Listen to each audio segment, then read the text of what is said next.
थे बेटा, है ना बेटा। आपको मैंने इसके पहले ऑब्जेक्टिव टाइप बताए थे बेटा, एक वाक्य में उत्तर दो, रिक्त स्थान की। चूंकि बेटा रेखा शास्त्र आपके लिए नया विषय है, इसके लिए आपको परीक्षा की दृष्टि से मैं 1 नंबर के कुछ छोटे छोटे प्रश्नों को बता रही हूँ। आज अपन बेटा देखेंगे सत्य असत्य। तो ये भी बेटा 1 नंबर की दृष्टि से आपके लिए जो है, तो पहला है प्रत्येक सौदे के 2 पक्ष होते हैं। तो आपको मैंने बताया डेबिट और क्रेडिट 2 पक्ष होते हैं, तो इसका सही आंसर होगा बेटा सत्य है। तो ये आपके लिए सत्य। तो प्रत्येक सौदे के 2 पक्ष होते हैं, ये आपका जो है वो है सत्य। वर्तमान लागत वैकल्पिक मूल्यांकन का आधार है, मतलब जो वर्तमान में वैकल्पिक मूल्यांकन का आधार होती है, आप वैकल्पिक जो मूल्यांकन का आधार देती है वह है, ये भी है आपके लिए। वर्तमान में जो वैकल्पिक मूल्यांकन होते हैं ये भी सत्य, ये भी आपका इसका आंसर हुआ सत्य। संपत्ति में से आंतरिक दायित्व घटाने से पूंजी मिलती है। जो संपत्ति होती है उसमें आंतरिक दायित्व घटाएंगे तो आपको पूंजी प्राप्त होगी नहीं, ये भी आपके लिए इसका आंसर हो गया असत्य। फिर है उत्पादन की नीति। उत्पादन की नीति मुद्रा मापन की अवधारणा है। जो उत्पादन की नीति है वह मुद्रा मापन की क्या है, अवधारणा है नहीं, वो भी क्या हो गया, ये भी आपके लिए इसका आंसर होगा असत्य।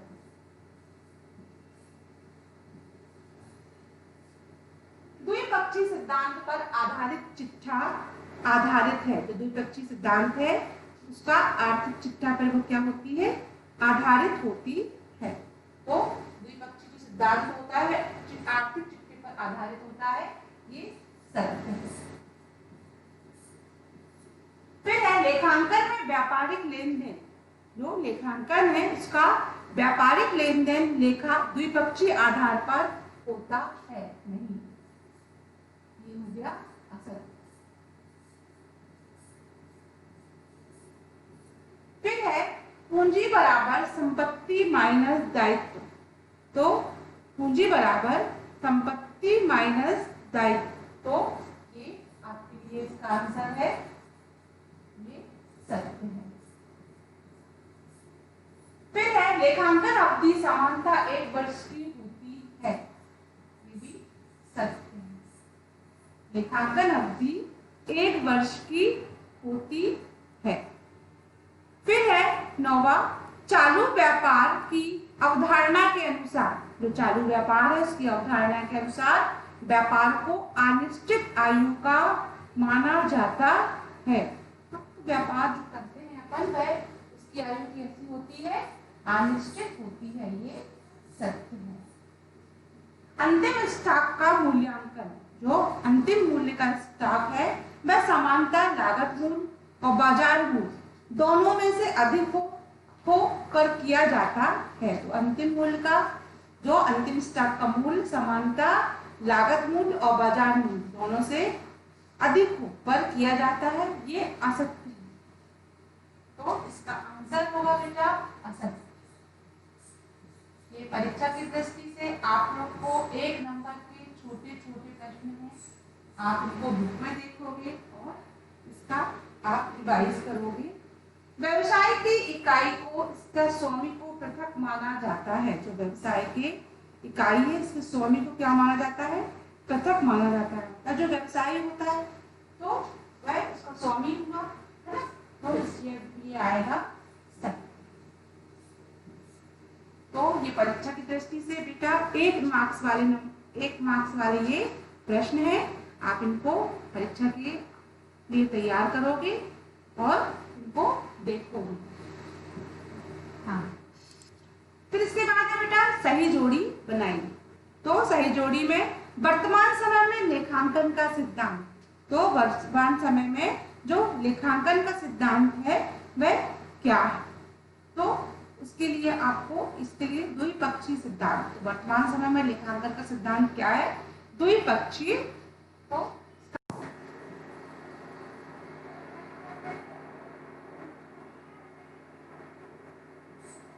फर्स्ट वाले का आंसर है। वर्तमान समय में लेखांकन का सिद्धांत कितने हैं? तो सिद्धांत कितने हैं? 27 सिद्धांत है। फिर स्थायी संपत्ति कम, तो जो स्थायी संपत्ति है उसका कम कैसा होता है? चालू व्यवसाय की अवधारणा। तो इसका सही आंसर होगा दूसरे का, स्थायी संपत्ति का कम। तो ये दूसरे वाले का आंसर हो गया।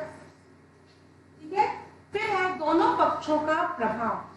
तो दोनों पक्षों का प्रभाव होता है द्विपक्षीय सिद्धांत में। तो ये दूसरे का आंसर है।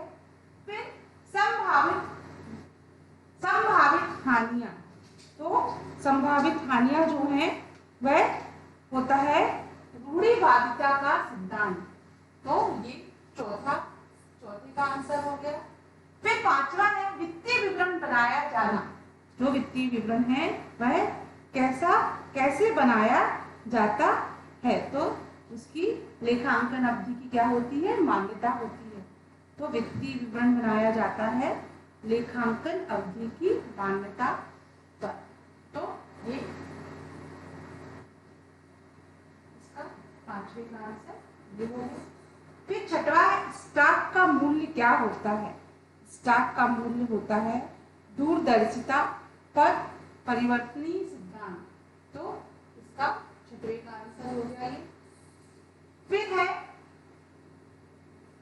एक वित्तीय वर्ष। जो एक वित्तीय वर्ष होता है वह कैसा होता है? लेखांकन की मान्यता के लिए। तो एक वित्तीय वर्ष होता है लेखांकन की मान्यता के लिए। तो ये सही जोड़ी में इसका सातवां आंसर हो गया। लेखांकन प्रमाण एक रूपता लाते हैं। जो लेखांकन प्रारूप होते हैं वह एक रूपता लाते हैं काय के लिए? वित्तीय वर्ष के लिए, वित्तीय वर्षों के विवरणों के लिए। फिर है ऐतिहासिक लागत का क्या सिद्धांत है? जो ऐतिहासिक लागत है उसका सिद्धांत क्या है? तो ये संपत्ति का वास्तविक लागत ज्ञात करना, मतलब जो संपत्ति का वास्तविक लागत पर लेखा, ये ऐतिहासिक लागत का सिद्धांत है। व्यवसाय उसके स्वामी से पृथक है। तो जो व्यवसाय है उसे लेखांकन अस्तित्व की मान्यता। तो ये हो गया इसका दूसरे का सही। सही जोड़ी को आप अच्छे से देखोगे बेटा और इसको परीक्षा के उससे तैयार करोगे परीक्षा के लिए। तो जरूरी नहीं बेटा कि परीक्षा में सही जोड़ी ये सारी ही आए, इससे कुछ पूछे जाएंगे, इसलिए आपको ध्यान से इसको पढ़ना है। ठीक है बेटा, ये 1 नंबर के प्रश्न हो गया बेटा आपके लिए सही जोड़ी बना। फिर इसके बाद 2-2 नंबर के छोटे छोटे प्रश्न हैं। क्या कोई व्यावसायिक लेन देन दुपहलू अवधारणा को गलत सिद्ध कर देता है? तो कोई भी व्यावसायिक लेन देन होता है जो लेन देन है वह द्विपहलू अवधारणा को गलत सिद्ध नहीं कर सकता। फिर आगम का उपार्जन कब होता है?